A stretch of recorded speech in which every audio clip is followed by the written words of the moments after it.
Hey guys, so today I'm going to talk about my 2025 planner setup, journal setup, everything in between, and I will share with you why it doesn't work for me and why I have to do quite a few big changes. A quick rundown of these planners before we change it to the hand camera.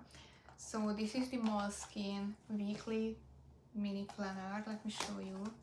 It's pretty small and you already have seen a setup video on my channel. And spoiler alert, this is going to the trash. This is my traveler's notebook in the regular size in the camel color, and this is what I use for common placing, morning pages and my business ideas, and I love it. I used it for common placing and ideas last year and it worked amazingly, but some things have to change with this one. And this is my daily planner, and here is what it looks like. This is from Muji, and this is the horizontal planner, which is lovely. Hand Talking Fanny will tell you all about it. So here they are. These are the three planners slash journals I'm currently using, and I want to walk you through every one of them and why they don't work. Let's start here with the traveler's notebook because I already did a setup video for 2025. And what I use this for is quite a few things, and that's one of the problems. So, of course, I have some memory keeping here, I have some stickers here, so it's kind of like a storage.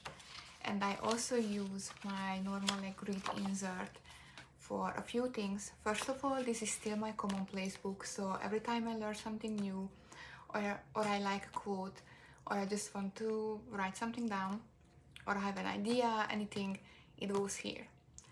I also journal here, and I also do my morning pages here, and that is a big problem because these inserts are not really thick, so I'm just flying through them. This is already the second one I have in 2025, and it's not full only because I was sick for like a week, so I didn't write as much. And the problem with doing all of these things in just these little inserts is that I fill them up in like 2 weeks, and then I can't go back to my business ideas or my business common placing, where I do all of these calculations, all of my ideas, all of my business strategies. I can't go back. I also don't enjoy having my morning pages and my journaling in the same place, because my morning pages are about the anxieties I wake up with. It's about the ideas I want to work on that day, maybe the fears, or I don't know, yeah, anxieties I have. But next to them, having my memories that I actually want to keep long term, it just doesn't work, because when I'm journaling, those are the memories I want to keep, I want to archive, want to save for a few years to look back at them. But these morning pages are really useful for me. They really help me with my anxiety and all of these problems and my panic attacks. But I don't want to save them for a few months, maybe for a year, maybe, but eventually I will get rid of these inserts if I don't see a use for them. And my morning pages are not something I want to archive. My business ideas, maybe, but it really depends. Same thing with my common placing. I love common placing and I really enjoy it, and it helps me remember things way better, but I will not save all of my commonplace books for years and years and years because it's not that deep. At that point I already learned that stuff. So my traveler's notebook will return to its original form, being my commonplace book, being the place for my ideas, and also I will still do my morning pages here because my morning pages normally lead to my ideas, so I can't really separate those things. So morning pages and ideas and common placing goes into here. That will ensure that my ideas are actually searchable for a few months, because then I can use this insert maybe for a month or a little bit more, and I can actually go back and find my ideas easily. But yeah, journaling will not stay in my traveler's notebook. And actually this was my plan when I purchased this one. So get this out of the way. This is a Moleskine planner journal weekly thing. I already posted my setup video for it on my channel, but I am just so disappointed with this. I use Moleskine planners and journals for years and years and years, and when I decided I need a separate actual journal for this year, I chose this size because it's easy to fill. I can easily just write a few sentences about a day. I can save a few memories, maybe even like here, glue in some stuff. We went to the Royal Ontario Museum and I have a few memorabilia from there. But the paper quality is atrocious. So I was expecting that this paper can handle fountain pens. As you can see, it really can't. And I was ready for that. I'm okay with not using my fountain pens in every one of my journals. If the journal setup works for me, I will find a pen that works for it. Like, I'm okay with that.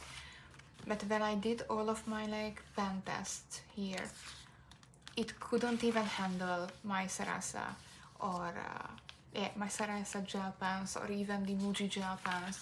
They still have these little dots where the pen was too wet for them. A gel pen was too wet for this paper. So I will throw this out, honestly, or send back. So I'm not a fan of sending things back. I'm not a fan of wasting stuff because they can't resell this, and who would buy it? But I'm so mad with Moleskine because they changed, as I learned, they changed their paper a few years back, and it's just atrocious, unusable, horrible. It can't handle gel pens. I'm just so mad. I spent not much money, like maybe $15 on it, but it was $15 down the drain, and I'm really mad, truly mad about this. So if I decide to return it, because I was purchased it through Amazon again, I already cancelled my Prime membership, so this is one of my last purchases. I'm thinking about returning it essentially because I'm just so mad. We'll see. Either way, I will throw it out, so at least I can get my money back. And this is the last part of my setup, which I love. Like, this is the best thing that happened to me planner-wise this year. This is a Muji planner. This is a horizontal setup, as you can see, and I love horizontal setups. Actually, let me move this out of the way so we can actually see it. So the horizontal setup means that when we open it, you can see the whole week in a glance. Lovely, love it.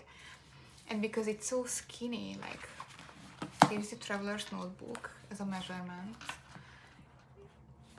It's a little bit thicker, like wider than a traveler's notebook. Still pretty skinny. You can see my hand here. And because it's so skinny, or like slim this way, I can have this open the whole day. I can have my laptop here. I can work, click, clack, and I can have my to-do list open with me the whole day without it messing up my desk setup. It's just perfect. I love this setup. I used it for years. Whenever I can find a horizontal setup, I'm buying it because it works. The paper quality, also amazing. Muji is a Japanese brand, and all of their stationery has this nice paper. It handles fountain pens amazingly. I will show it to you in a sec.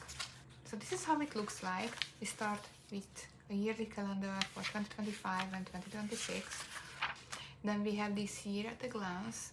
I started to use it as a tracker for a few things, tracking every time I read, like every day I read, checking to see how many times I exercise or how many times I reach 10K steps. And I also try to be more vegetarian this year, and I started to track every day I eat meat. But I realized that this tracking system doesn't work, especially for eating meat. I would much rather track every meal where I skip meat products essentially than tracking how many times I eat meat or like how many days I eat meat, because my fiance is eating meat. I am cooking every day for him, and sometimes one of my meals will contain meat, and I will eat some of it, not much, but it throws off the tracker, so I just abandoned it. I will come back one day. And as you can see, I have these little tabs here. I don't even know where they are from, honestly. I just found them in my drawer. These are just some like sticky tabs you can put anywhere in your journal, and I use it as tabs for the yearly glance and the monthly glances, so I can just remove this and put it wherever we are in the calendar. So this is how I use the monthly setup. I love that I can see the monthly setup just in a glance, and the little like squares are big enough that I can actually write in them. So in the monthly setup, I am tracking follower count for my business and myself.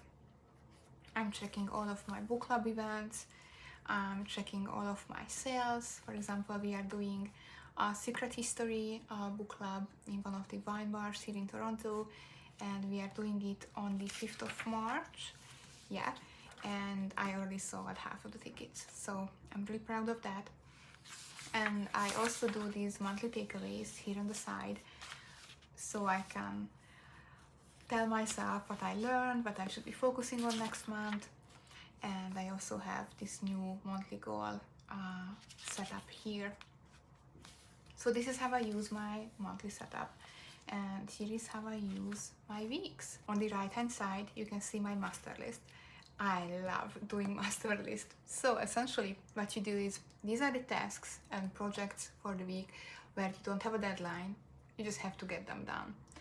So I just put everything here, the things I have to work on. Like for example, I'm going to New York for some business stuff in March, and I have the New York financial plan here because I don't really have like a deadline for it this week. I just want to get it done someday whenever I have the time, so it's in the master list. I have some accounting tasks to do, but I don't have a deadline, not yet. So I can just work on them whenever I need to. I also have these books to finish list, and this is the first time I'm doing it. Just running the book club and trying to make it a business means that I have to read a lot of books that I wouldn't be on my TBR like so soon, or I wouldn't finish them so soon.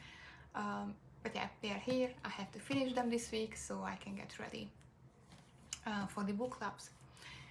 If you see the weekly setup, you see that we have two sections, and I love this in this journal. So you have the upper section where I do my daily tasks. As you can see, I just do a dot and I write my task, and I just write everything underneath each other. These are not prioritized, these are not like weighted, these are just the things I need to get done, and I will do them eventually.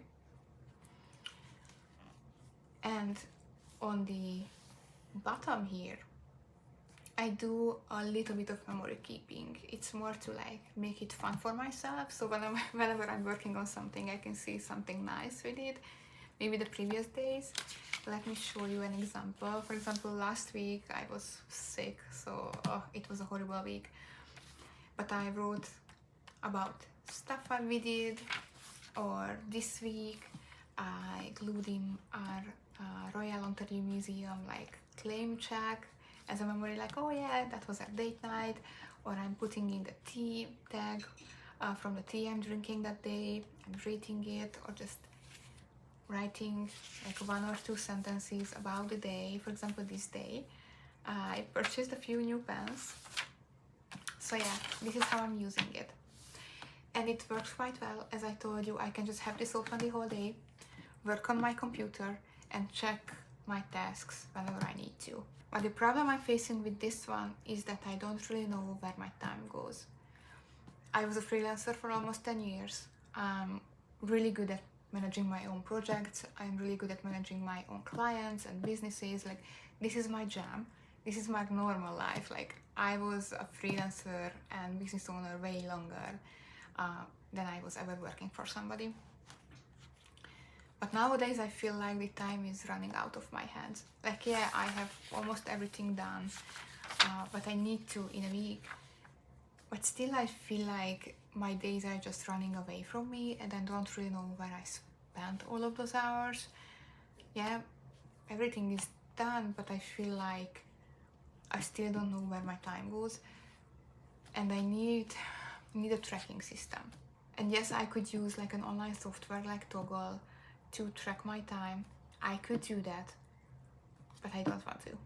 So what I decided after watching a lot of videos and after feeling the FOMO for, I don't know, 1.5 years, 2 years at this point about the Hobonichi cousins, I ordered a Hobonichi cousin and I will use it for quite a few things. First of all, if you know the Hobonichi cousin, it has these weekly setups where you can actually see the day and you see all of the hours in the day and you can do an hourly planning.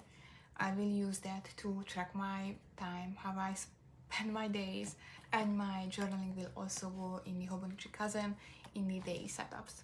But I will talk about that a lot more whenever that planner arrives and we will set it up together.